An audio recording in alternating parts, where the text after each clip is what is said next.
Getting ready to head back to school, and as you know, they are more plugged in electronically than ever before. Nice to have Dan Thompson with Claris Networks here with tips for parents to make the most of that computer time. Good to see you. Yeah, thank you. Good to be here. Okay, so you came with these 5 websites that you say each hold their own different benefit, but there was a study out recently that said that kids shouldn't spend too much time in front of the computer. That's right. So the American Academy for Pediatrics has come out and said for kids who are in that K through 5 range, shouldn't really be spending more than 2 hours a day of screen time. And what they mean by screen time is TV, phone, anything that involves a screen in their hands or them sitting in front of, really should limit that to about 2 hours a day. Now, obviously, they understand and acknowledge that most people operate well outside of that. Yeah. But what we wanted to talk about today was really, you know, your kids are just surrounded by technology. There's a wealth of information out there. How can we take this from, you know, Minecraft to something of value that they can, you know, further their education with, help them in school? Okay, so as we talk about them, each website will appear at the bottom of your screen. So if it sounds good for your family, write it down. We're going to start with jumpstart.com. Yeah, jumpstart.com. So this is a great utility, mostly for the younger kids. So if you have kids kind of in that K through 2 range, they do have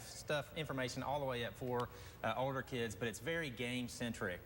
So if, you know, lots of kids who are kind of used to playing video games, well, this is a way to use a video game type experience to do some learning, which is pretty interesting. And again, you know, younger kids, or maybe, you know, you have older kids who just love video games. Maybe this is a great way to get them engaged and thinking about things that will actually help them in school. Okay, you also have one called Khan Academy, K-H-A-N. Yes, this is huge. So Khan Academy is humongous. So what Khan is it's basically a collection of resources, K through 12. So if you have kids that are struggling in math, or they're struggling with reading, or pick a subject and Khan covers it, they have online lectures there. They have resources for teachers. So maybe if you're a parent considering homeschooling, this is a great resource for you to go dig around. Or, you know, kind of the way we tried to approach this for today is this is supplemental. So think of this as, you know, my kid is struggling. These are video. Khan Academy has lots of stuff that can help your kids kind of get over that hump of, you know, learning multiplication tables or whatever it is that they're struggling with. You can find a resource. Is there a fee to use There's not. It's absolutely free. Wow. Matter of fact, everything we're talking about today is free. Okay, let's keep going then. Illuminations.nctm.org. Yeah, it's a mouthful. So NCTM is specifically designed for teachers of mathematics. So this is specifically for kids who are struggling with math. Illuminations is lots of framework and lots of different activities that you can do with your kids to help them with math. I was one of those kids in school, believe it or not, a guy in electronics that struggled with math. But that was me when I was in school. I just couldn't wrap my mind around the numbers. And a resource like this could be very helpful if you have a child that's struggling there. I met a man locally here. He'll be on the show, I think, later on this week, actually. He's come up with a website that will help kids prepare for the ACT. But his idea is if you have a visual, then you can understand the concept. Is that kind of what this is? Yeah, absolutely. And, you know, and that's a great comment, is lots of people, myself included, I'm a visual learner. You can sit and talk to me until you're blue in the face, and I won't get it until I actually do it with my own hands. And so this is a great way, parents, to sit down with your kids and say, hey, you know, I get that you're struggling with math. Let's try to make this a little more abstract so you can get it, and then, you know, you can run with it and from perhaps there. the parent will get it too, and that can help I them know.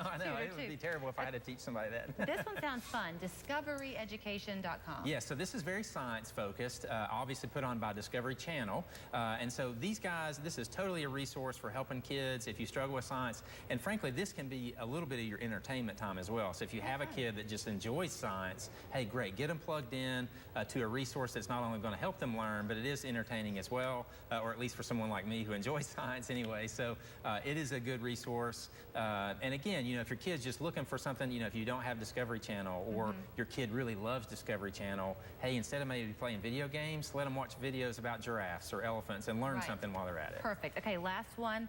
Apotic. You said, say it how I choose. Yes, Apotic. Yeah, I think that's just as good as I could do. So Apotic, this is a website devoted specifically to apps. So if you have an iPad or you have an Android tablet and you're looking for something educational for your kids to do, this is where you go. So apotic.com. It has all different subjects. You just pick the subject, and then it will then show you all the apps that are available for that subject. And I think I did spell that incorrectly, so it should read APPI TIC. That's right. I think that's I right. left out an I. Yeah. .com. Okay, last thing real quickly. You were here back at Christmas time. I don't know why I love this thing so much. But what was that tool? I got one that you can plug into your computer and then it appears on your screen. Oh, the Chromecast. So yes. if you had one of those, Yes. then if you're watching these things as a family, That's right. That's you can right. use the computer, but it appears bigger on the screen. That's right. That's right. Yeah, and you could. This is totally an application for that because you can project websites up there. One more comment that I want to make, just 2 seconds. Lots and lots of schools are using web-type utilities and resources. So step one, I really should have said this at the beginning, but step one is really contact your school, figure out what they'll be using, so we're working with the schools instead of aside from them. If that's not enough for you, you need more information. Launch into these websites we just talked about. Excellent. Thank you so much. Thank Dan you. Thompson from Claris Networks. Nobody does it better than they do. We're back with more right after this.